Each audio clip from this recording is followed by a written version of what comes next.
दशाश्वमेध घाट पर ब्रह्मा जी की यज्ञ स्थली है। यहीं पर ब्रह्मा जी ने यज्ञ किया था। इसके साथ साथ यहाँ पर भगवान शिव का भी वास है। जिस तरीके से बताया जाता है कि औरंगजेब ने भगवान शिव की मूर्ति को तोड़ा था और जिस तरीके से यहाँ तलवार चली और तलवार चलने के बाद शिवलिंग से दूध और रक्त की धारा निकलने लगी। हमारे साथ यहाँ के पुजारी हैं ओम प्रकाश जी। महाराज जी, सबसे पहले ये जानना चाहूँगी, मंदिर का इतिहास क्या है? पुराणों में क्या क्या मंदिर के बारे में लिखा हुआ है? शिव महापुराण में हमारे मंदिर का वर्णन आया है। यहाँ भगवान ब्रह्मेश्वर महादेव और दशाश्वमेश्वर महादेव जी का स्थापना ब्रह्मा जी ने किया था और प्रयाग का मतलब है जहाँ प्रथम बार यज्ञ हो, उसी का ही नाम प्रयाग है और यहीं पे प्रथम यज्ञ किया गया था और उसी समय भगवान शिव की स्थापना की गई थी। महाराज जी, किस तरीके से यहाँ पर मंदिर में शिव जी की दो मूर्तियाँ स्थापित?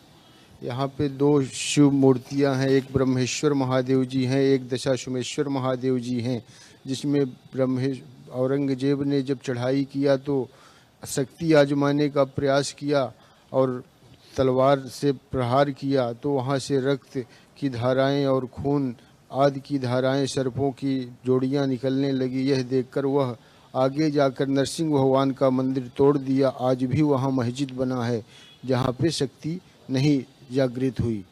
बस यही कहना है। ठीक है, तो महाराज जी ने बताया कि किस तरीके से यहाँ का इतिहास, किस तरीके से पुराणों में वर्णन है। यहाँ के पुजारी विमलगिरी महाराज जी हैं।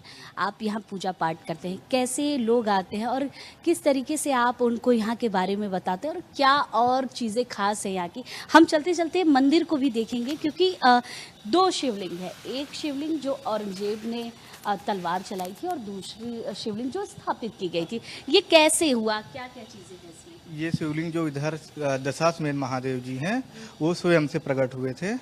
औरंगजेब ने तलवार मारा था, जब खून और दूध की धारा निकली तब वो यहाँ से भागे और मधुमक्खी की छत्तों ने उनको घेर लिया। और बगल में ब्रह्मेश्वर महादेव जी हैं,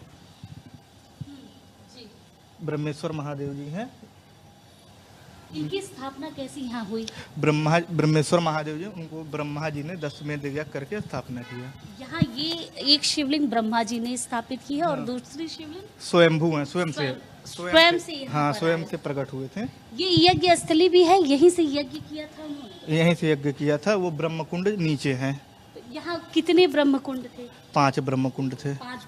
क्या महत्व है इस ब्रह्मकुंड का? ब्रह्मकुंड का ये महत्व, जैसे भी कोई भी आदमी जैसे पागल हो या किसी भी प्रकार के यहाँ पे आते हैं, ब्रह्मकुंड पर पैर पड़ते हैं, वो ठीक हो जाते हैं। इसके साथ साथ कहते हैं कि यहाँ पर पिंडदान का भी विशेष महत्व है। क्या क्या चीज़ें और होती हैं? यहाँ का ये महत्व, सावन के महीने में दशाश्वमेध मंदिर से ही जल भर के कांवरिये बाबा विश्वनाथ और आदि जो लोकल मंदिर वहाँ ले जाते हैं। महाराज जी, ये जानना चाहूँगी कि किन किन भगवान की मूर्ति यहाँ स्थापित की गई है और कैसे यहाँ पर ये स्थापना हुई? यहाँ पे माता पार्वती जी हैं, उनको स्थापना किया गया। और बजरंगबली हैं, चैतन्य महाप्रभु जी हैं जी। ये चैतन्य महाप्रभु जी हैं जी। और नाग देवता हैं, दुर्गा माता हैं। हाँ। राम भगवान, राम परिवार भी यहाँ स्थापित है। वासुकी नाग यहाँ पर स्थापित है? जी जी, ये वासुकीनाथ इधर। वासुकीनाथ हमने बहुत कम ही देखा है कि जहाँ स्थापित किया गया है। और किस तरीके से इस जगह, इस मंदिर में पूजा अर्चना की जाती है? यहाँ पे पूजा अर्चना महामृत्युंजय होता है, राहु केतु सब हर प्रकार के यहाँ पे पूजा होते हैं। पिंडदान भी होते हैं यहीं पे दशाश्वमेध मंदिर। क्योंकि एक रीति होती है, परंपरा होती है, वो रीति परंपरा आप इतने सालों से कर रहे हैं, क्या है यहाँ की रीति परंपरा? यहाँ की रीति परंपरा ये है कि जो कि सुबह लोग आते हैं, गंगा स्नान करते हैं, भगवान भोलेनाथ को रोज जल चढ़ाते हैं। ये परंपरा है जी। तो आपने जाना कि किस तरीके से यहाँ पर दशाश्वमेध भगवान स्थापित है और किस तरीके से इस मंदिर का निर्माण हुआ और कैसे इस मंदिर के पुराणों में जो वर्णन है वो क्या है। कैमरामैन दीपक के साथ मैं वर्षा शाही, इंडिया न्यूज़, प्रयाग।